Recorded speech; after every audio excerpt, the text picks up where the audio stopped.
Jueves 23 de marzo de 2017. Muy buenos días y bienvenidos a su programa Contacto Directo.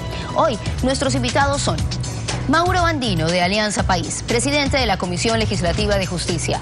La Asamblea ya tramita el proyecto de ley enviado por el Ejecutivo para la aplicación de la consulta popular sobre paraísos fiscales. Lo vamos a revisar, si se aplicará a quienes resulten electos del 2 de abril. Y también tendremos como invitado a Alfredo Vergara, ex superintendente de bancos. El Ecuador en la lista de países que lavan dinero en sumas considerables. Diferencias técnicas además entre lavado y blanqueo, entre dinero sucio proveniente de la corrupción o el narcotráfico. Lo examinaremos. Y Diego Tello, coordinador de procesos electorales del Consejo Nacional Electoral. Réplica a Enrique Pita, expresidente del Tribunal Electoral del Guayas, sobre los eslabones perdidos de la cadena de custodia de los documentos electorales. La actualidad, los protagonistas, el análisis y la información en Contacto Directo.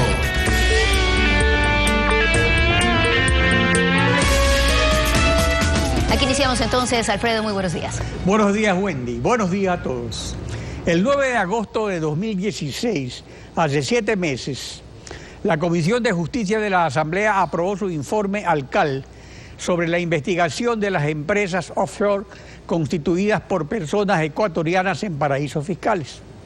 Y en observaciones y recomendaciones generales, página 33, afirma que este informe demuestra que funcionarios públicos han mantenido vinculación con estas empresas, no solo a través del estudio Mossack Fonseca, sino también en otros paraísos fiscales. Por lo cual recomienda poner en práctica el pacto ético propuesto por el Gobierno Nacional. Ya se concretó el pacto ético a través de la consulta popular y en tal virtud el presidente Rafael Correa ha enviado a la Asamblea un proyecto de ley para la aplicación de la consulta efectuada el 19 de febrero. Está con nosotros Mauro Andino, presidente de la Comisión de Justicia. Buenos días, bienvenido a Contacto Directo. Gracias, Alfredo. Buenos días, ecuatorianos, ecuatorianas, a las órdenes.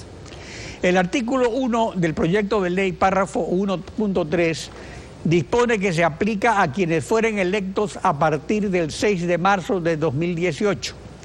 Esto en virtud del texto de la consulta y además el proyecto de ley se aprobará después de las elecciones del próximo 2 de abril. ¿Significa esto que están exentos de la aplicación de esta ley Lenín Moreno, Jorge Glass, Guillermo Lasso y Andrés Páez, que podrían ser electos en las próximas elecciones? Alfredo, el texto de la pregunta de la consulta popular en la segunda parte es sumamente clara, cuando determina que, por lo tanto, en el plazo de un año, dice, contado a partir del pronunciamiento de resultados definitivos de la presente consulta popular, la Asamblea Nacional reformará las leyes orgánicas de servicio público, el Código de la Democracia y las demás leyes que sean pertinentes a fin de adecuarlas al pronunciamiento mayoritario del pueblo ecuatoriano. Eso quiere decir que no estarán exentos ninguno, ni siquiera el supuesto triunfador que sería Lasso o Lenín Moreno, que va a contar con el respaldo del pueblo ecuatoriano. Lo que ocurre es que uno de los dos, de llegar a la presidencia, y como consideramos que va a ser Lenín Moreno, simplemente tendrían un año para desvincularse de esos paraísos fiscales, de esos bienes o recursos económicos que podrían tener en paraísos considerados fiscales. Es un año, es decir, a partir del 6 de marzo del 2018 tendrían que haberse desvinculado, no solamente quien pueda llegar a ser presidente o vicepresidente de la República, sino todo funcionario público, alcaldes, prefectos, gobernadores, miembros de las juntas parroquiales, todos ellos tendrían que desvincularse. Caso contrario, estarían sujetos a las sanciones previstas en este proyecto de ley. Claro, vamos al artículo de las sanciones. El artículo 4, sanciones, párrafo 4.1, literal A, establece con respecto a los funcionarios sometidos al control político de la Asamblea Nacional, con excepción de los ministros de Estado que son nombrados por el presidente, que se comunicará a la Asamblea para el juicio político y la sanción correspondiente. Esto en caso de que en el año que transcurra no traigan al país hasta el 6 de marzo de 2018 sus bienes o capitales, según ordena el artículo 2. Entonces no hay ninguna contradicción con el 1, están perfectamente ensamblados. Mire, este proyecto vamos a analizarlo minuciosamente y recoger las sugerencias y las observaciones, como ocurrió la tarde de ayer en la Comisión de Justicia, en donde comparecieron los representantes o delegados de la Contraloría General del Estado, del Consejo de Participación Ciudadana, del Consejo Nacional Electoral, en donde nos hicieron varias propuestas de reforma, varias modificaciones, varios cambios, porque ningún proyecto es perfectible. Y tampoco la Comisión de Justicia o la Asamblea Nacional ha aprobado un proyecto tal como ha llegado. Vamos a hacer los cambios necesarios, a puntualizar para que no haya contradicciones en el mismo proyecto. Y más aún, Alfredo, en todo caso, que se respeten los derechos constitucionales. En unos 4 meses, 6 meses. Bueno, nosotros vamos a cumplir con los plazos que establece la Ley Orgánica de la Función Legislativa. Si el tiempo nos permite, podríamos aprobarlo hasta antes de que concluya nuestro mandato, que es el 14 de mayo. Recuerde que la ley que rige a la Asamblea Nacional determina que un proyecto de ley tiene que socializarse durante 15 días y luego de esos 15 días se puede presentar ya el informe para primer debate, para conocimiento del Pleno, y luego de ello, de no haber ningún inconveniente, retornaría a la comisión, prepararía el informe para segundo debate, lo sometería nuevamente al Pleno de la Asamblea y si se cuenta con los votos, se aprobaría y posteriormente se remitiría al presidente de la República. Claro, es decir, que estaría aprobado antes de que se posesione el próximo presidente. Ahora, pero hay un vacío en este proyecto de ley. Nada se dice qué países son considerados paraísos fiscales. Queda esta lista de paraísos fiscales a discreción de una resolución del SRI, que es una dependencia del Ejecutivo. Debilita este vacío a la ley, ya que es el Ejecutivo quien determina la lista de paraísos fiscales y la mayor parte de los funcionarios que podrían estar involucrados son del Ejecutivo. Para la próxima semana hemos invitado ya al director del Servicio de Rentas Internas para que esta institución, a través de su representante legal, precisamente nos dé a conocer primero qué paraísos están considerados en la lista de paraísos fiscales. Segundo, qué reformas serían necesarias para incluir en la Ley Orgánica de Régimen Tributario Interno, en donde se pueda determinar precisamente el procedimiento, el modus operandi, a fin de que no sea discrecional de un director para decir, estos son paraísos fiscales, o en cualquier momento diga, a este le sacamos de paraísos fiscales por tal o cual razón. Por ello es necesario que en este proyecto de ley se determine con claridad los mecanismos, los procedimientos, los parámetros técnicos para determinar a quienes se les considera como paraísos fiscales y de esa manera evitar a lo mejor acciones que vayan en contraposición a lo que establece el proyecto o lo que nosotros queremos, cumplir con ese mandato popular de que funcionarios públicos y dignatarios de elección popular no saquen sus recursos económicos que han obtenido aquí en el Ecuador producto del trabajo, del esfuerzo de muchos ecuatorianos y ecuatorianas y los lleven a paraísos fiscales para evitar el pago de tributos, de impuestos y causando un perjuicio al Estado ecuatoriano. En referencia a los funcionarios públicos, en el informe de la Comisión de Justicia ALCAL, página 20, observaciones, se indican las inconsistencias de las declaraciones juramentadas de Pedro Merizalde como ministro de Hidrocarburos, asesor del vicepresidente Jorge Glass y gerente general de Petroecuador. Y se recuerda el artículo 231 de la Constitución, que establece presunción de enriquecimiento ilícito en caso de que hayan estas inconsistencias. El contralor Carlos Poli, 3 meses después, en noviembre, confirmó estas presunciones. Pero recién esta semana Pedro Merizalde se separa de la gerencia general de Petroecuador. ¿Es esta tardanza consistente con el pacto ético invocado para la consulta popular? Bueno, el presidente de la República y nuestro gobierno ha sido claro en el combate a la constitución de esos paraísos, de esas compañías offshore en paraísos fiscales, a sacar los recursos económicos del país como uno de los candidatos tiene la mayor parte de estamos sus hablando recursos del caso de un alto funcionario del gobierno.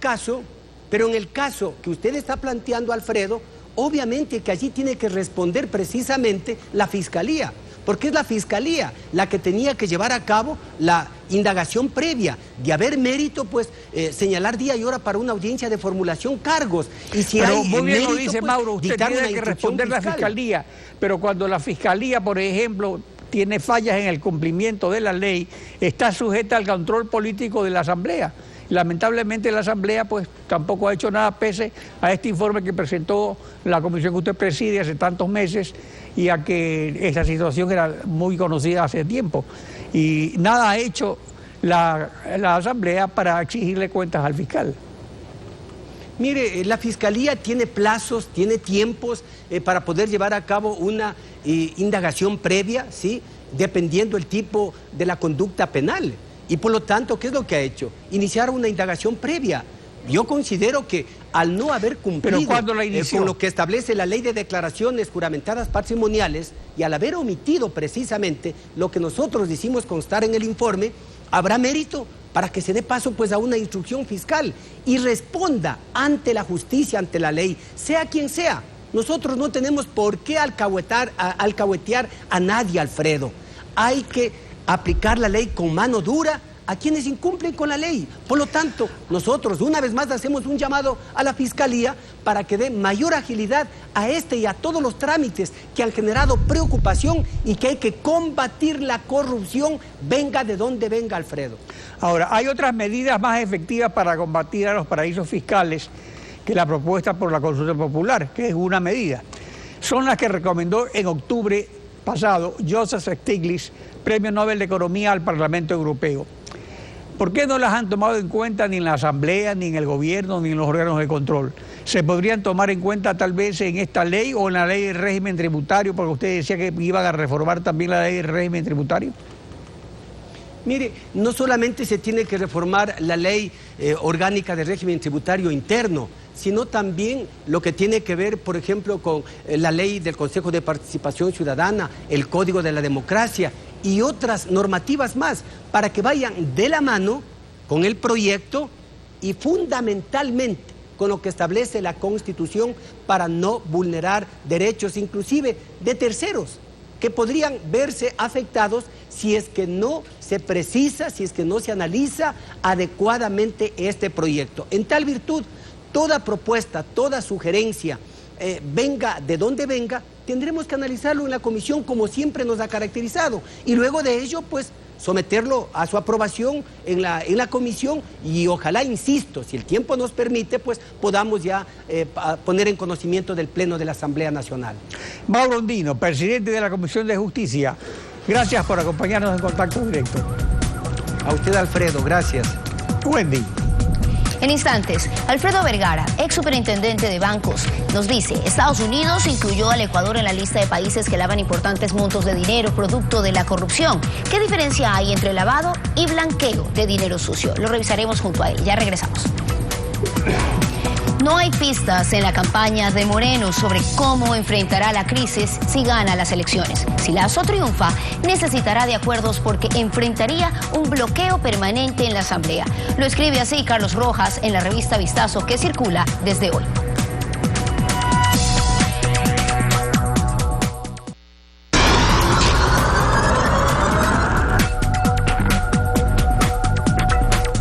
La Secretaría de Estado de Estados Unidos incluyó al Ecuador en la lista de países que en el 2016 registraron importantes montos por lavado de dinero.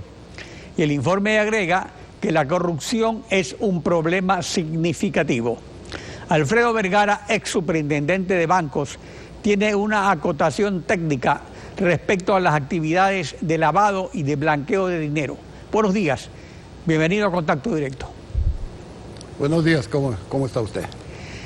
Muy bien. A ver, técnicamente, usted como superintendente de bancos, ¿considera que existe una diferencia importante entre lavado y blanqueo de dinero? ¿Cuál es esa diferencia? Bueno, es una diferencia muy importante, a pesar que puede ser sutil y la gente que no está muy involucrada en esto, pues tiende a confundir los dos términos. Mire, blanqueo, que es en donde se encuentra enlistado, pues Ecuador, tiene que ver con como su palabra lo indica, blanquear dinero oscuro. Ellos utilizan en inglés otra palabra, la palabra negro, dinero negro, black money whitening, dicen el blanqueo de dinero. Y eso tiene que ver con actividades de corrupción, casi exclusivamente con actividades de corrupción, donde interviene necesariamente el Estado. Y pues lo que preocupa es que a raíz de que se terminó el año 16, en la nueva lista que rige para el 2017, está incluido Ecuador y también pues al lado de Venezuela. Brasil y Argentina, que eran otros dos países que también estaban, pues se los ha puesto en stand-by, como quien dice. Es decir, pues eso preocupa bastante. Ahora, el gobierno y lo que se ha dado es decir que Ecuador ha sido incluido porque está entre Colombia y así Perú, porque ese es un asunto. Colombia, Ecuador y Perú forman el triángulo de la cocaína. ¿Cuál es la diferencia que se establece entre Ecuador y sus vecinos Colombia y Perú en este informe?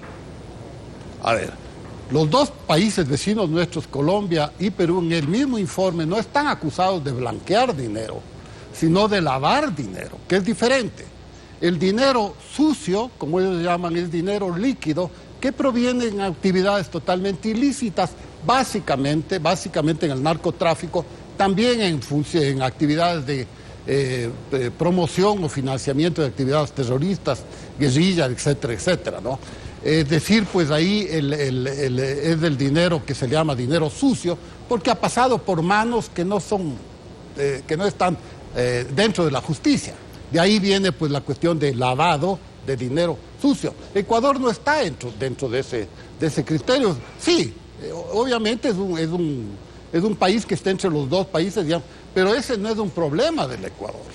Entonces es muy importante el señalar eso. Otra cosa que es importante señalar, que el blanqueo ahuyenta mucho más a los inversionistas y al capital externo que el lavado de activos, porque el lavado de activos, sí, pues el narcotráfico, es un problema más bien de tipo policial, incluso de tipo social también, pero el blanqueo ya es un problema de política económica.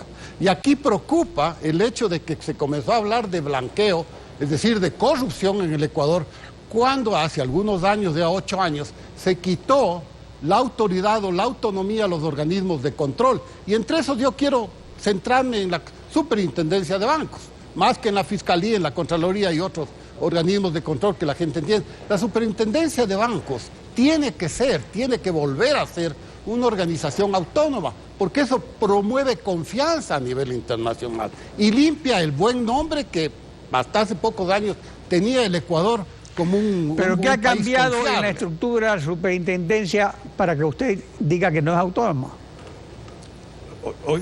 Eso, pues que hoy no es autónoma. Acuérdense que en la Asamblea de Montecristi se declaró que la autonomía de la superintendencia de bancos ya comenzaba a ser inconstitucional y se nombró a dedo, y desde ahí se ha nombrado a dedo, sin ningún tipo de concurso y sin ningún tipo de autonomía a los diferentes superintendentes que han estado ahí. Incluso varios de ellos han sido parte del gobierno y posteriormente, cuando terminan, vuelven a ser parte nuevamente del gobierno. Eso ha sucedido con todos los superintendentes, pues no hay autonomía.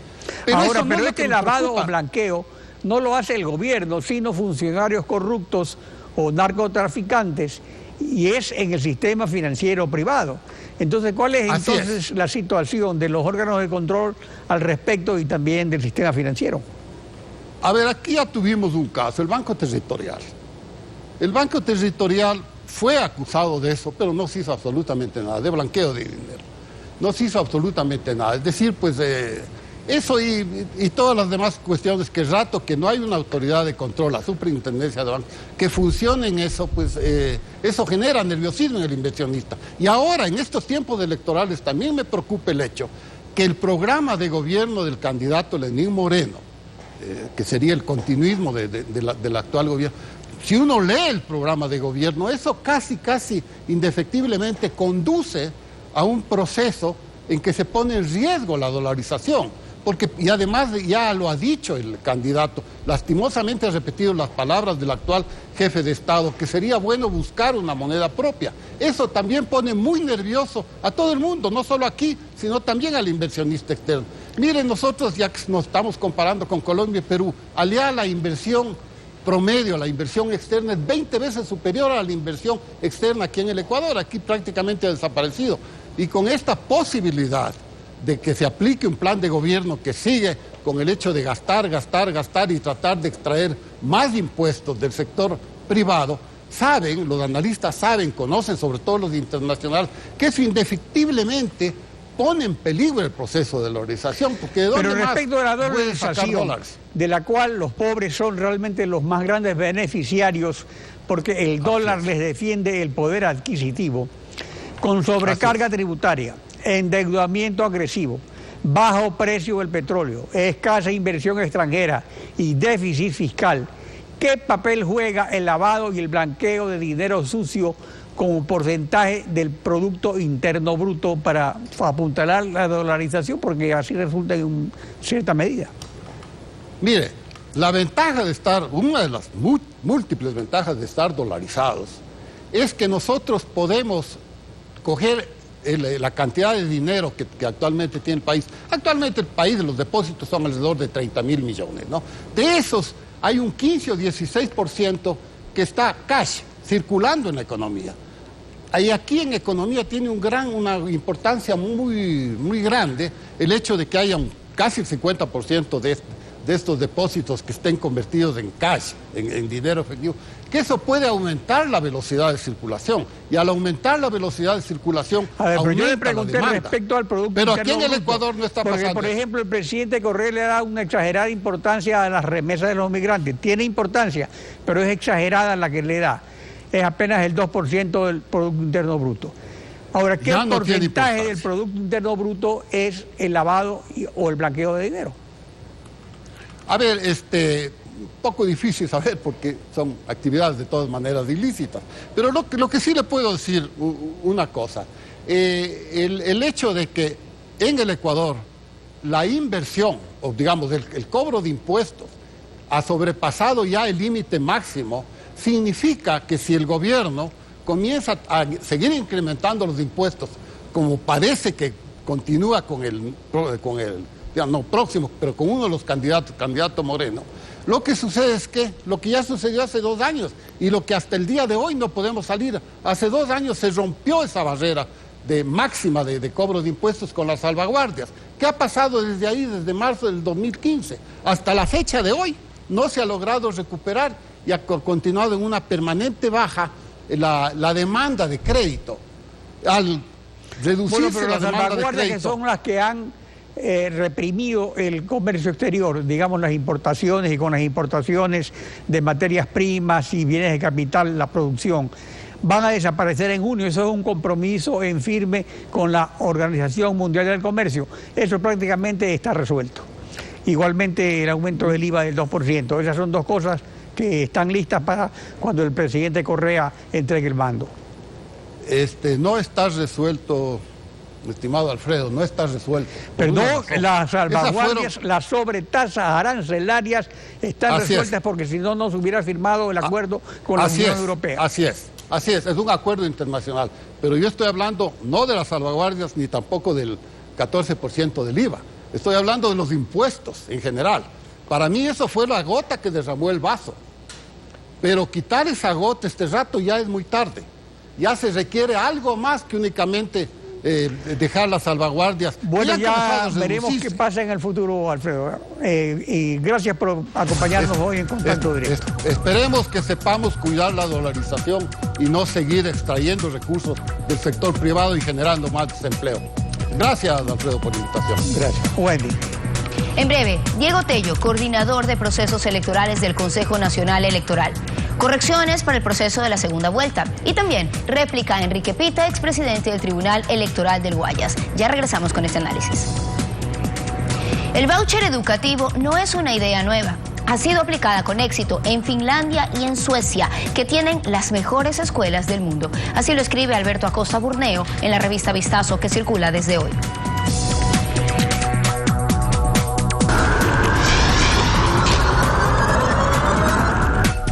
Enrique Pita, con una experiencia de 9 años en el Tribunal Provincial Electoral del Guayas, en representación de la izquierda democrática, señaló que respecto a la cadena de custodia de los documentos electorales, la única brecha no es la que denunció el excomandante general del Ejército, Luis Castro, sino que hay otra después de la votación y antes de los escrutinios.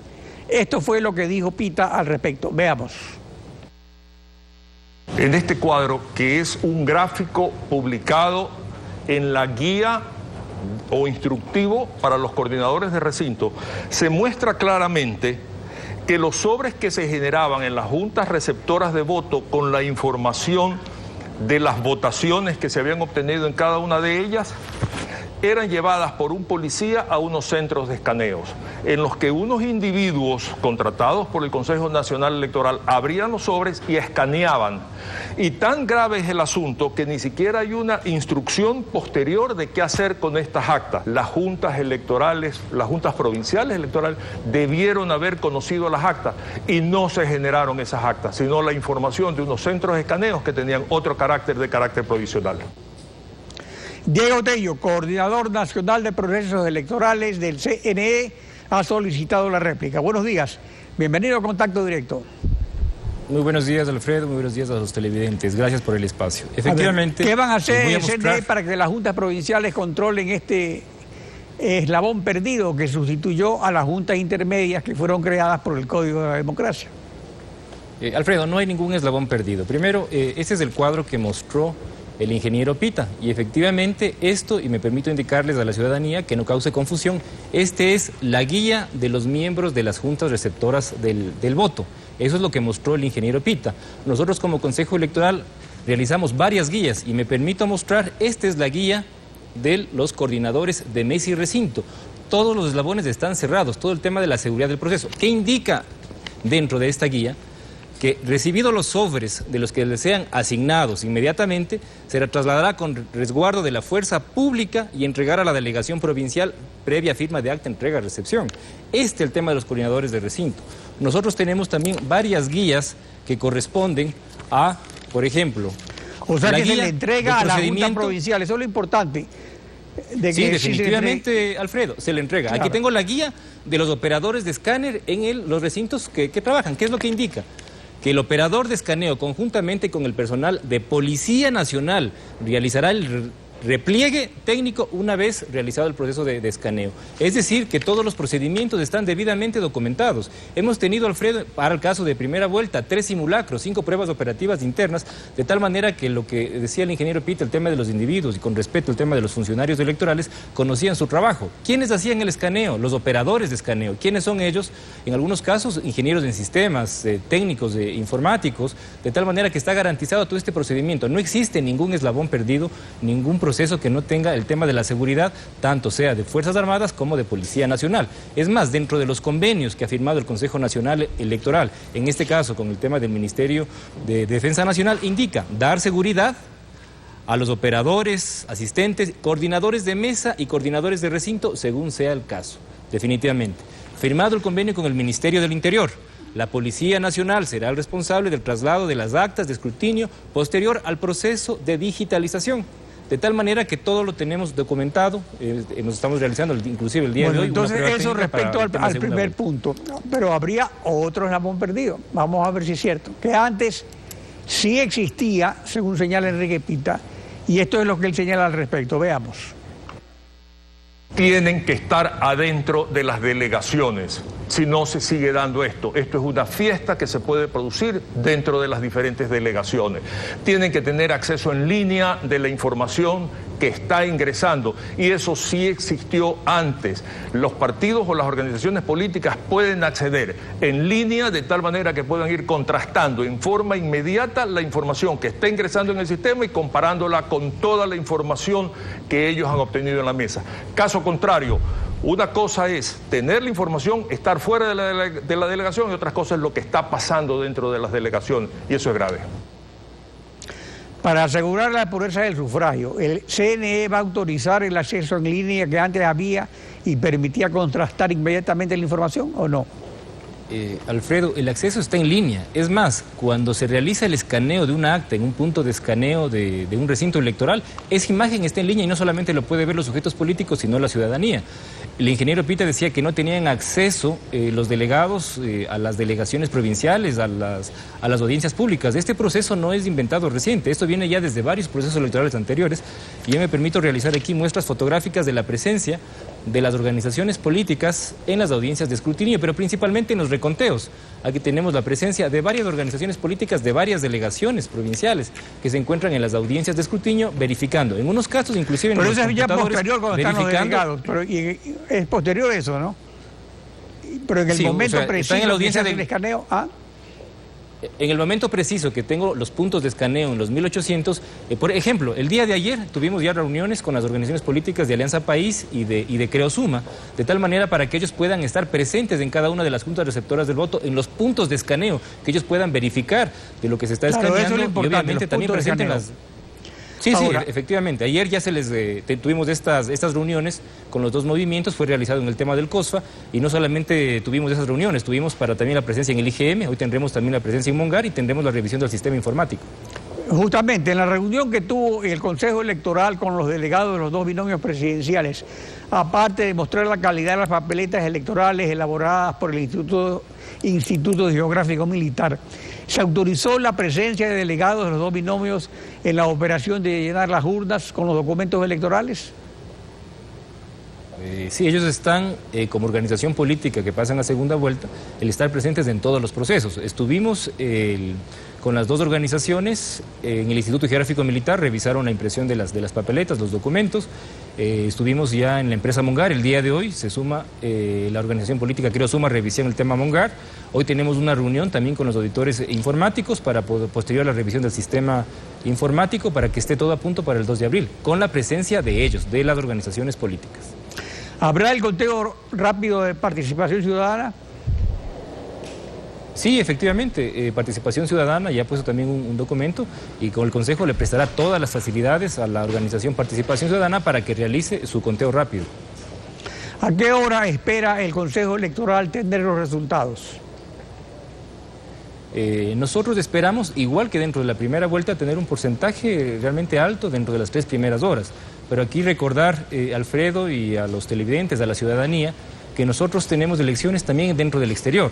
En el caso de que tengamos quizás inconsistencias numéricas de algunos consulados, tendrán que venir estos paquetes electorales al país para realizar el reconteo de esas juntas y poder cerrar con el 100%, pero tendremos un porcentaje considerable durante las 3 primeras horas del día 2 de abril. Las 3 primeras horas serían a las 8 de la noche, pero podría darse un resultado estrecho, porque hay algunas encuestas que hablan de empate técnico, y en ese caso entonces se da el resultado, ¿bajo qué condiciones? No, el Consejo a las 8 de la noche anunciará los resultados que se tenga dentro del sistema oficial, sea el 80, el 85%, y a esperar también los resultados que lleguen de las demás delegaciones provinciales, el tema dentro del exterior. Pero recordar que el organismo competente de entregar los resultados oficiales es el Consejo Nacional Electoral. Evidentemente tendremos también, como usted ya lo dijo, también la presencia de Participación Ciudadana, que está habilitado para poder realizar el tema de sus conteos rápidos. ¿Y qué porcentaje de votos normalmente es el porcentaje rezagado, digamos, los votos del exterior, de las juntas electorales más lejanas? Más o menos, ¿qué porcentaje es? A ver, aproximadamente tenemos, dentro inclusive de los puntos de escaneo que tenemos tanto a nivel nacional como el exterior, alrededor del 90% de esos tenemos que se van ya a escanear directamente, y tenemos un 10% que tienen que ir a un punto de escaneo para poder transmitir. Entonces nosotros tenemos un 10% que posiblemente esté llegando paulatinamente. Es decir, que hasta las 8 de la noche quedaría pendiente todavía un 10% o menos. Me parece mucho del 10%. No, esperemos que sea menos. A lo que voy es que nosotros tenemos sitios alejados. En el caso, por ejemplo, de Morona Santiago, el caso de Taisha, teníamos que esperar que las condiciones climáticas en ese sector puedan salir esos paquetes electorales para poder ser escaneados y subidos también dentro de la página web. Entonces tenemos porcentajes que son mínimos para poder contabilizarlos. Lo que sí es que vamos a tener todas las actas de escrutinio subidas también dentro de nuestra página web. Diego Tello, coordinador de procesos electorales del CNE, gracias por su participación en Contacto Directo. Gracias, Alfredo, por el espacio. Bueno. Buenos días. Aquí concluimos, Alfredo. Bueno, pues es un placer haber estado con ustedes en estos días. Entiendo que pues mañana ya estarás fuera, Alfredo. En efecto, mañana viene Edwin y el lunes está de vuelta Stephanie Espín. Y te agradezco, Wendy, por tu colaboración en estos días y haber trabajado junto contigo. Ha sido un gusto. Un placer. Es mutuo también, entonces. Que tengan un muy buen día y si Dios quiere nos vemos mañana a las 7 de la mañana. Y conmigo, hasta el próximo lunes.